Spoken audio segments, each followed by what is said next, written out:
to Generation Geek, your go-to source for all things geek culture. As brought to you by two geeks that just happen to be father and son. I'm Jay Kidd. I'm representing what's hot right now. And I'm Poppa G, holding it down for the OGs. So if you love comics, anime, movies, and games, don't worry. You're not a fanatic. It's genetic. Welcome to the family. Hello, Geek fam. What's up? What's up, guys? Today we have something really special on the menu for you guys. I don't know how big of fans you are of Netflix's original series, but today we are talking about my personal favorite, Daredevil. The man without fear. I mean, come on. Netflix, I think, really hit a home run with this particular franchise of Marvel content. Oh yeah, I mean Daredevil was the first. He started it all. I mean, me personally, when it first came out, the first season of Daredevil, their first, content of Netflix series, it was the first Daredevil season 1. And I didn't have high hopes for it at all. I didn't even watch it at first. I didn't have many hopes for it either. Poppa G actually put me on to it. He started it. He told me, he's like, you need to check this out. And I was like, all right, whatever. Daredevil was my favorite superhero per se. I kind of kept him in there with Spider-Man. He just wasn't my favorite. But believe it or not, Daredevil wasn't the favorite for a lot of people. Yeah. Daredevil historically, for you all who don't know, Daredevil has been one of those characters that was a sacrificial lamb for Marvel ever since it was created. Yeah. Many times you would see upstart artists and creative teams put on Daredevil to try to breathe life into the comic. Yeah. Because it was a product that Marvel could actually, let's just be honest, they could afford for it to fail. Yeah, that was true. Okay, and so it was no surprise to me, even if we go back a little bit, with Ben Affleck's Daredevil movie. You know what I mean?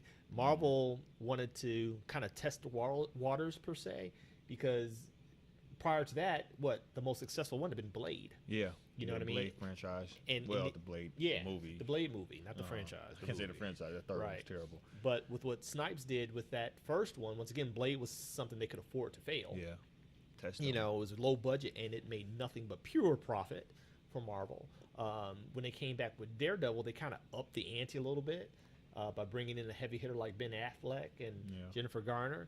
But once again, if it flopped, and they also had Colin Farrell playing Bullseye. Yeah. Michael Clark Duncan, rest in peace. You know what I mean? They kind of upped the ante a little bit. But once again, if it didn't do that great, Marvel could afford to go back to the drawing board with it. So I kind of think they took that same, I think that's kind of their formula. You know what I mean? When Netflix first announced the Marvel franchises, Daredevil, let's see what we can do with that guy. Right. Yeah. So we're going to get into season 3. Season 3. I enjoyed the first two personally. I like the first two as well. I thought the first two were really good. And I thought the third season was good as well. It might have been a little bit maybe better than the second one. I know the second one was heavy with Elektra. Yeah, it was very heavy with Elektra. The and first the hand. One, yeah, and the hand. And see, I love the hand. I love the idea of the hand. The secret ninja society. Yeah, and Elektra was one of the stars in that. And but this one, I think, man, they did a. You said something earlier, JK, when we were talking about it, and I tend to agree. It just seems like Daredevil has a better creative team. It does. The actors, the story is bar none better than all of the other Netflix series. It just is. Like, it's no denying that. Like, the story, the actors seem to be better. Well, Vincent D'Onofrio playing Kingpin. Oh my god. They're like so invested into their roles. I don't even know who the other people are. I mean, the guy playing Daredevil is good. Yeah, that's the guy from he was from the Law and Order show, right? Yeah, he was. Yeah, the one that plays Kingpin, and these other people really don't know him from really anything. You talking about D'Onofrio? Yeah, he's the only the notable actor that I know, is because Law and Order is very, very popular. Well, Karen Page played on True Blood. I love True Blood. I've never seen True Blood. Yeah, the vampires. Poppa G loves his vampires. Yeah, I love my vampires. I love my monsters. I'm an old dude. Yeah. Okay, but I think Daredevil just hits on so many notes. Right. Now, for you guys who don't know and just joining us, I am an industry professional, and so my take comes from a little bit more of an insider point of view. And for you all who don't know, the current Daredevil that we saw with Ben Affleck, the ones that we see here, are based on Joe Quesada, yes, the editor-in-chief of Marvel, back when he was one of the hottest artists in the industry. And the mood that he brought to the comic has since become the standard for the character. Yeah. Okay, using a lot of gothic religious symbolism and the shadows and the darkness. Before then, Daredevil, even though he was blind, everything was very bright. Yeah. You know what I mean? Yeah, it was very bright. His first costume was like yellow and red. Yeah. It was like super bright. And so the translation from that to this, to me, I think is dead on, especially when you consider, granted, I have no numbers per se, but it's not big screen quality production. But I'll go so far as to say what they've done with Daredevil is almost as good as what they've done in the movie theaters. Yeah. Okay, just in a serial format. And it's easier, because, Daredevil doesn't have, the flashy superpowers. Even his sonar and radar sense, they don't really show it. You just kind of know that he has it. So budget-wise, it's easier for them to do than, than Luke Cage, where you got to do him punching through walls, or Danny Fist with the, light up hand, and the same thing with Jessica Jones. So I think it's easier, but they can actually spend a little bit more money than they would on a little less money, but the effects that they need are just going to hit the mark every time because they don't have to be as, super effective and have all these amazing things with buildings falling over and all this other stuff. It can be very simple. Yeah, it's not special effects heavy. Bullets, hand-to-hand fights, that stuff sound effects can do in their college dorm rooms, like real easy stuff. But what sells it is the acting and the writing and the cinematography. Very well. They really draw you in visually. It's masterful. I'm a fan of doing more with less. Right. You know what I mean? To another point, once again, I'm old school. He's new school. And me personally, I've always been a fan of characters who were not overpowered, whose powers were somewhat subtle, if not almost insignificant, if not for the way that they use them masterfully. And that's what I love about Daredevil. I've always been a fan of Daredevil, even as a kid. When Daredevil wasn't popular, I was that guy who was on Daredevil's bandwagon. Because Daredevil never really had the advantage of a Spider-Man. He doesn't have super strength. His reflexes are enhanced by his senses, his agility, his balance, his 360-degree radar sense, where basically he can see behind his head and smell what you ate last week. Right. You know what I mean? And he can feel the fingerprints. Just crazy, subtle but effective powers if you want to use them the right way. And I think that Netflix really does a great job with the translation of that. Yeah, and allows them to focus on the story. So with that being said, we're going to get into the season. What we liked most, obviously, was, the actors and the cast. And we had a new cast member, and it was the introduction to Bullseye. The introduction of Bullseye. What you think about him, Papa G? Man, Bullseye is another one of my favorites because he's not overpowered. His abilities they border on superhuman. His accuracy and the velocity with which he can throw things. You know what I mean? But the dude is just nuts. And I was waiting for Bullseye, quite honestly. Yeah. Because he has become the defining villain for Daredevil. I mean, we all know about Kingpin. And D'Onofrio, I'm a huge Vincent D'Onofrio fan. The man can just act. He's just bad. He is Kingpin incarnate. Nothing against Michael Clark Duncan. I love the whole bringing racial diversity to the franchise. Absolutely. And I think Clark Duncan was a great Kingpin because physically he was Kingpin. Yeah, physically. Size and everything. But D'Onofrio's acting. Okay, I was watching Kingpin jump from the comic to the screen with Vincent D'Onofrio. Yeah, it's perfect. What makes the Kingpin such a deadly, villain to Daredevil is because you have Matt Murdock and you have Daredevil. And the Kingpin affects both his lawyer life, his normal life, because he knows who he is and he has the resources to get through him despite the law, because sometimes he's the Kingpin. He has the law under his grasp. He's always steps ahead. Yeah, and they say it repeatedly throughout the series.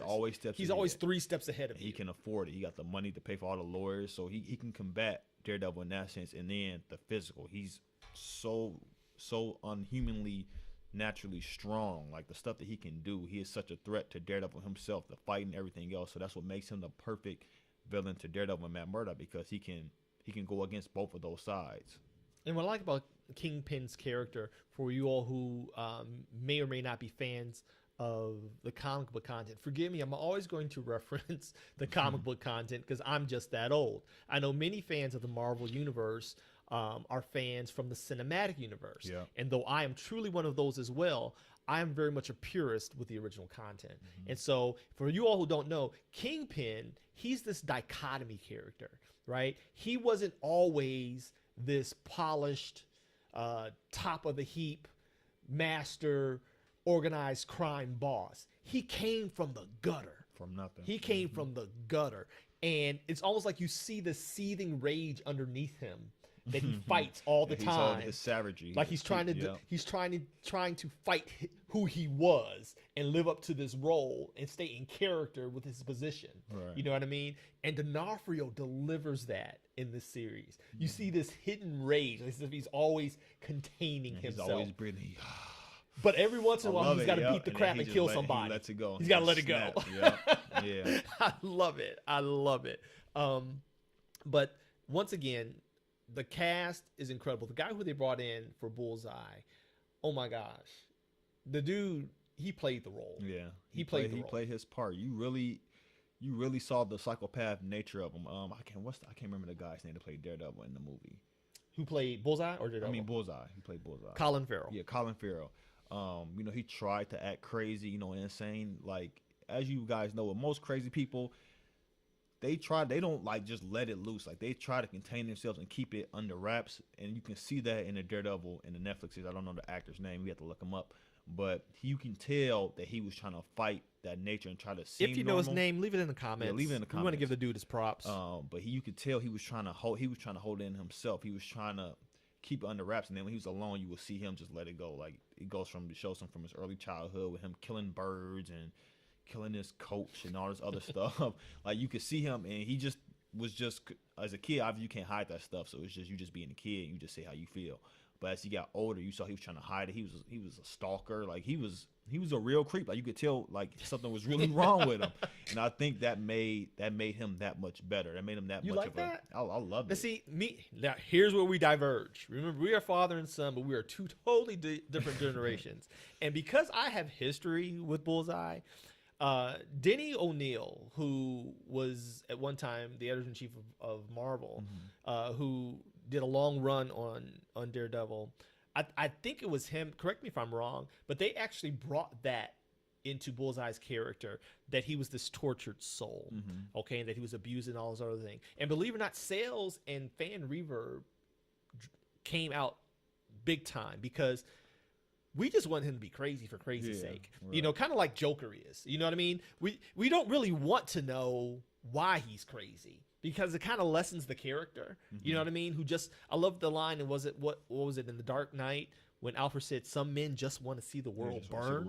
You know what I mean? And I think Colin Farrell, that's how Bullseye started. He was just nuts.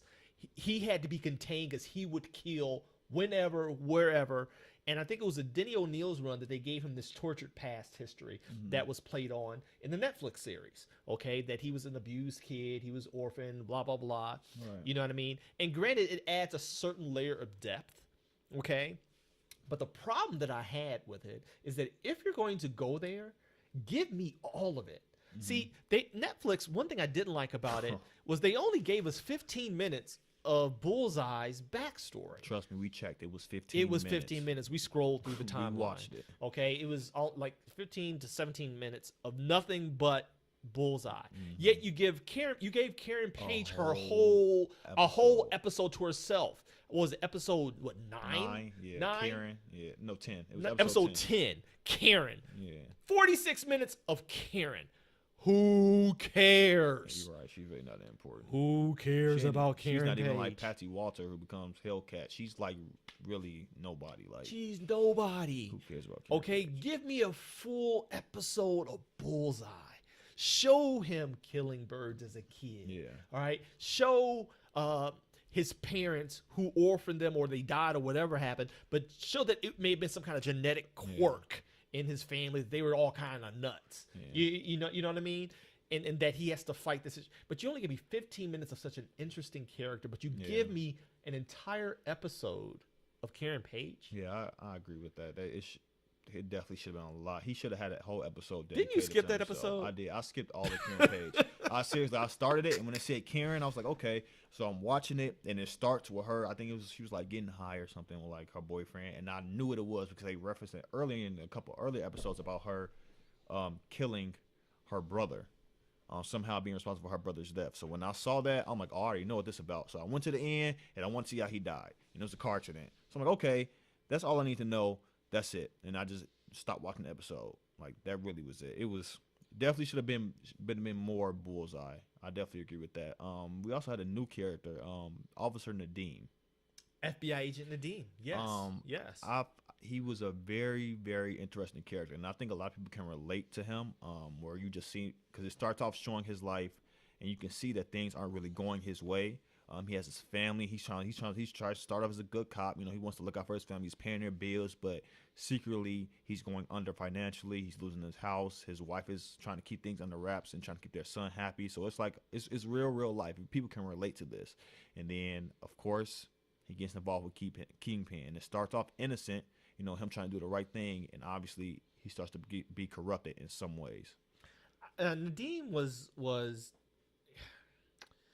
he was a plot device to me. Mm-hmm. Okay, he doesn't exist in the canon, but he was used to me very effectively to show the depths of Kingpin's mastermind. Right. You know what I mean? He was pretty much the means by which Kingpin or the writers established Kingpin as this profound chess player. Okay, and that this dude had been manipulated by Kingpin from the onset, right? But he was a plot device, and he was used very skillfully. You cared, but you didn't care enough, right. Which I knew from the onset. This dude's going to die. Yeah. He's got to die because he really didn't serve any purpose but to establish really just how much of a genius Kingpin was, you know. But once again, I thought he was skillfully used. He was. One of the issues that has plagued Netflix's series, though, admittedly, has been pacing. All right, it's been pacing. And what I mean by that is sometimes they can get really slow. Yeah. And I understand that they're trying to get an entire series done, and they can't, shoot their whole clip in a few episodes. I understand you got to kind of spread out the good stuff. And once again, I think that's why they gave us Karen. You know what I mean? The episode of Karen. All right.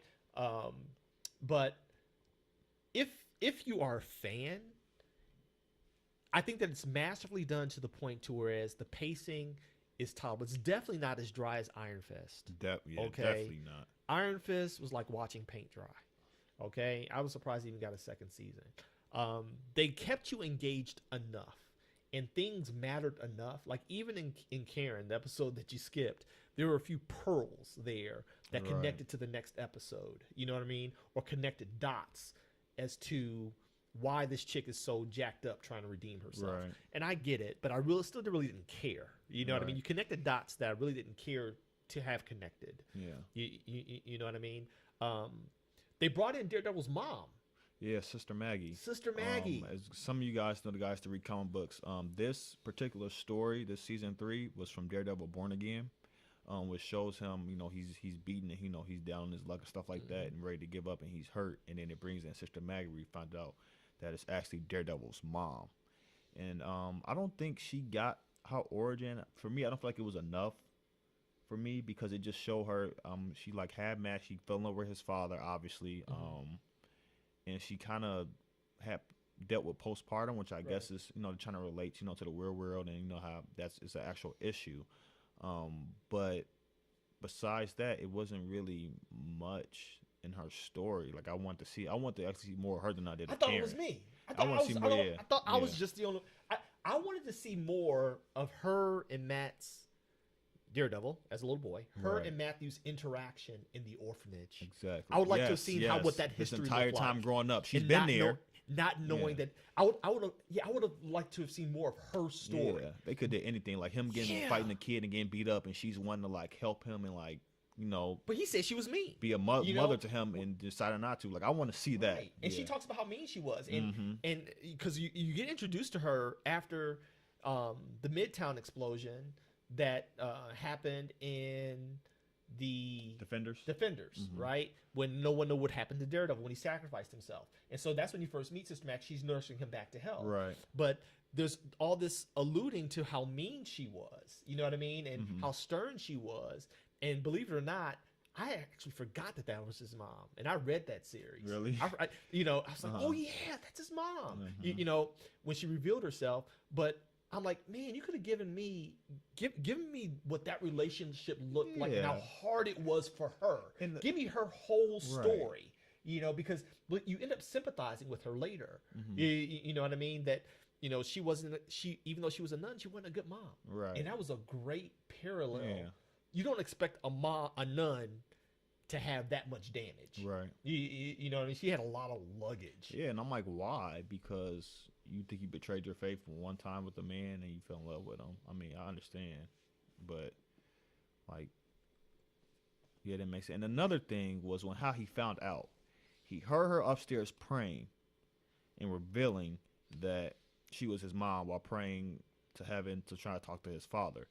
This entire time he's been living in this orphanage, he had these abilities from being blind that he's been living there, and he has not heard her one time reference to, because the pastor, the preacher, he knew. The priest, yeah. The priest, he knew. So this entire time, you telling me as a kid, he never heard them talking. Where he would sit in the church and listen to people's prayers. He never heard the priest and the mother talking. Right. He never heard them talking about, you need to be nicer to Matt. He is your son. Like, never as a kid, with his senses being what they were. That was another thing I didn't believe. And then also, man, you put a lot of thought into that one. And that then, one slipped past me. And then also, this whole season is going on like right after the incident, in Midtown when they were fighting the Hand from the Defenders. And as we saw in Iron Fist, he was actually working in Hell's Kitchen trying to, take over Matt's position and cover for him because he thought Matt was dead. He had no reference to any of the other heroes. Right. Which I guess I understand because that's how, Daredevil once in season 2 kind of was. He never had no reference to anybody else aside from Punisher in season 2. But at this point, they're a part of your universe. So what happened with Danny? You're not talking to Luke no more, or Jessica. Like, none of these people are involved. Even with Wilson Fisk being who he is, none of these people it's like are there's involved. no cross-contamination. Yeah, everybody else crosses up until the point that. where it's not believable. Yeah, so it's like you saved the city with these people. Exactly. You know what I mean? And superhumans are starting to become kind of commonplace, right? But there's only a handful of you all in right now in this part of New York, and so like I said, it's almost like you try too hard not to have them have contact with each other, right? That's dude, you it doesn't make sense. And then you have, and then as you guys who watch it, obviously because it's spoilers in this, Bullseye is posing against Daredevil. So Daredevil is killing these people, and you're telling me Luke Cage, Iron Fist, or Jessica Jones are not trying to confront their friend who's popping back up alive. And this is a news place. I mean, this is all over the news. Daredevil's killing. So it's like these heroes are not coming to confront Matt. Iron Fist is not going to fight this Bullseye or they Luke just Cage. Going to stay in their little corner of New York and not bother. Come on, seriously, dude. And but that brings me to another point that you just made me think about. Okay, why they should have given us more of Bullseye. They touch on the fact that he was a sniper with the SEALs or some special forces, okay? And I get that. But the fact that he could go hand to hand with Daredevil, you have to tell me why and how. Daredevil was Matt was not just the son of a boxer. He was trained by Stick, who's one of the founders of the Hand. Yeah, like you know what I mean? One of the greatest martial artists in One of the greatest martial artists in Marvel's universe. How is this dude fighting with you? Right. You dig what I'm saying? Give me some type of metahuman attribute, some type of genetic quirk. Yeah, because I think they kind of give him that in the comic book. You know what I mean? That he's not quite a mutant or anything like that, but he's born with these enhanced things that help him feel balance and weight and, find the angles to throw things at velocities. Because the dude was ricocheting bullets. He's more in tune with just his body in general. Kinetically and stuff like that. Like when he was shooting at Nadeem and Daredevil, he wasn't shooting at them. He was ricocheting the bullets off of other buildings, and he shot dude. Mm-hmm. That is not humanly possible. Right. You dig what I'm saying?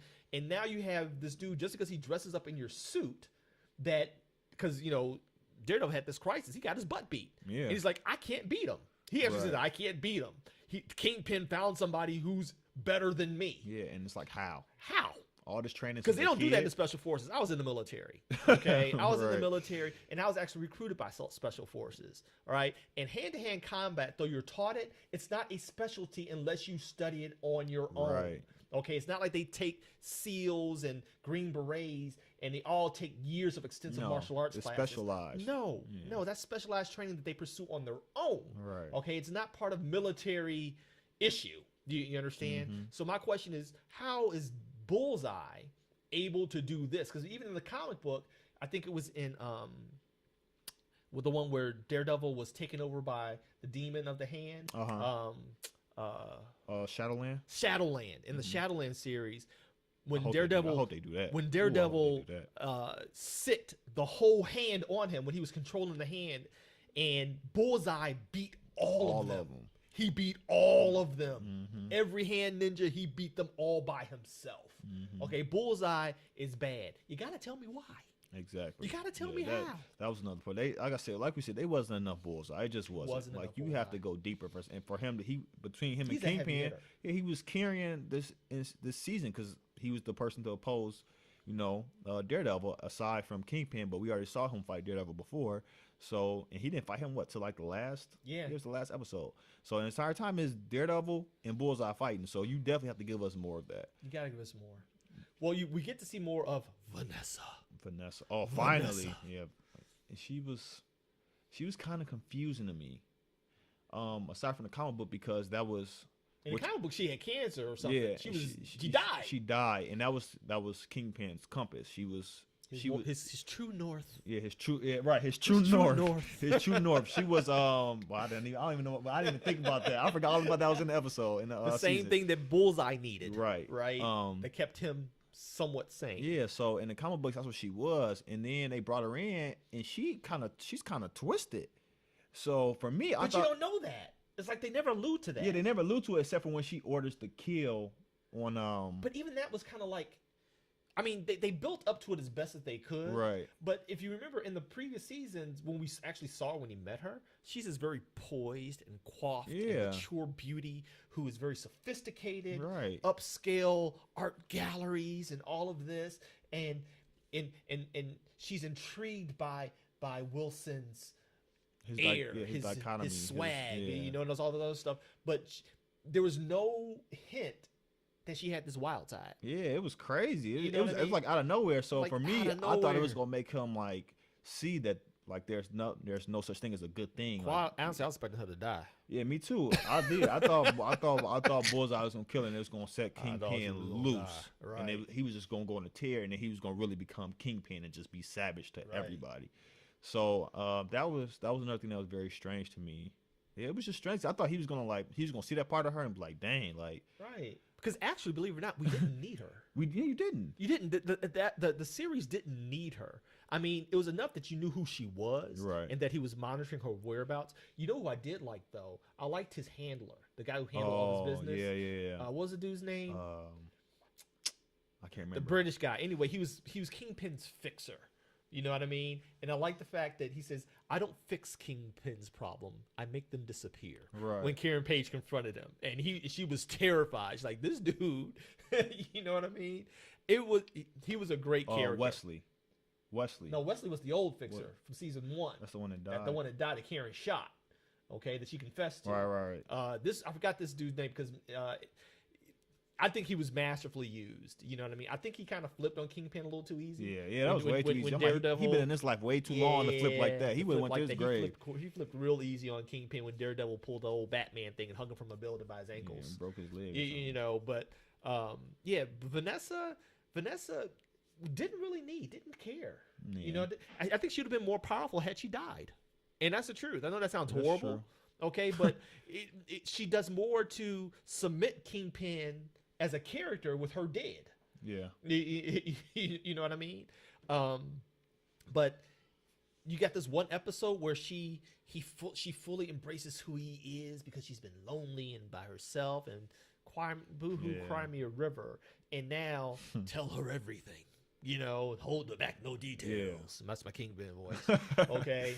And she's like, wouldn't it be better served if he was eliminated? You know, I'm like, really, chick, you ordering a hit now? You go from that to this? From never having nothing to do with that, no crime background besides being with Kingpin. Now you just a savage. Yeah. So I mean, now let's jump to the end. Because I know we're going on a little bit here. I love the final fight scene. Me too. It was a 3-for-all. You know what I mean? That was bad. That fight scene, if you haven't seen it, that final fight scene was one of the best. Yeah, it was like it was crazy. You have Bullseye who comes after he finds out that Kingpin's been playing him. He's trying to kill Vanessa, Daredevil, and Kingpin. You got Kingpin who's trying to kill Daredevil and Bullseye but protect Vanessa. Then you got Daredevil who's trying to protect Kingpin, himself, and Vanessa, and Bullseye. He's trying not to get nobody killed. Right, so it's just like, what in the end? But they all fighting. It was incredible. Great. It was, and you get to see how strong Kingpin is. Yeah. You know what I mean? Because Kingpin, like, took some shots. He did. Bullseye falls from a balcony in the church, y'all. He falls from the balcony in the church. The man gets up and walks away. But in the final fight, Kingpin picks dude up and slams him against the wall and breaks his back. Shatters his vertebrae. That's how strong Kingpin. The dude fell from about 2 to 3 stories. He fell a decent way in this church onto his back, walks away. Kingpin picks dude up and does a WWE. And slams him against a fireplace or a wall or something and shatters his vertebrae. Kingpin is a monster. It is. You know, he was a monster.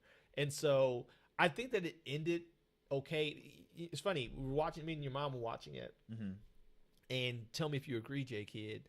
She said it kind of ended like the last one. It did.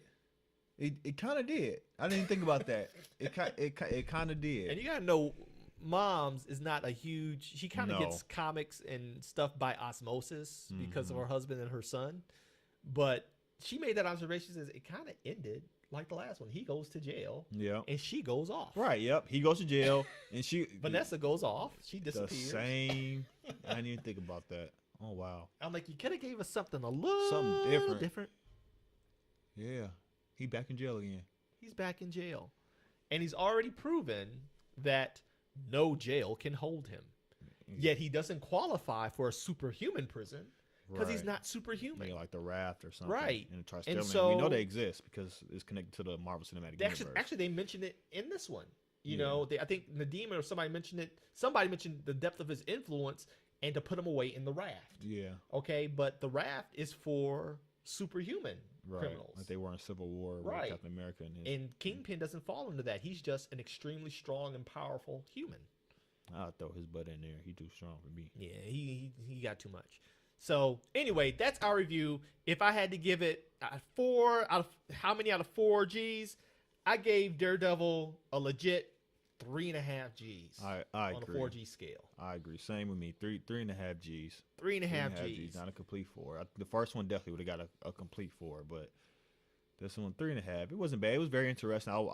I stayed up sometimes late to watch these episodes because I was like, this is getting good. It had some really good parts in there, and it was great storytelling as always. And thanks to Netflix for making it downloadable because I was on a flight to and from J Kid's sister's college graduation, and I was able to watch it on the flight. So thank you, Netflix, for making it downloadable. Appreciate Netflix. Thank you, Netflix. We love you. And so, yeah, Daredevil, check it out for yourself. So if you guys don't agree with anything we said, you want to debate, you want to talk it over, we are down for that. Hey. Leave any comments in the comment section. We read everything, okay? We reply too. And if they're really good, we might even mention it here on the channel, okay, and address it. We don't claim to be experts, but we claim to be lovers, okay? And we love this stuff. Yes, we do. We love our geek stuff, all right? So with that being said, let us know if you agree or disagree with anything that we said in this, and that's all I got. Yep, that's all. Please like, share, and subscribe, and follow. And we out. We out.